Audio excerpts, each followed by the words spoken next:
உங்களுக்கு கேக்குதா? என்ன? கவனிங்க. உங்களுக்கு என்ன கேக்குது? காத்தோட சத்தம். காத்துதானே உங்களுக்கு எப்படி தெரியும்? ஏன்னா என்னால அது உணர முடியுது.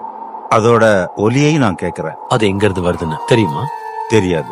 எங்க போகுதுன்னு தெரியுமா? தெரியாது. ஆவியில மீண்டும் பிறக்கிறதும் கூட அதே மாதிரிதான். ஆவியானவர் அதிசயத்தக்க வகையில உங்களுக்குள்ள செயல்படலாம். ஆவியானவரை பார்க்க முடியலன்னாலும் அவர் செயல்பாட்டை உங்களால அடையாளம் காண முடியும். உறுதியா உங்களுக்கு ஒண்ணு சொல்றேன். ஒருவன் தண்ணீராலும் தூய ஆவியினாலும் பிறக்கலன்னா அவன் தேவனுடைய ராஜ்யத்தில் பிரவேசிக்க மாட்டான். மாம்சத்தினால் பிறப்பது மாம்சமாயிருக்கும், நிச்சயமா.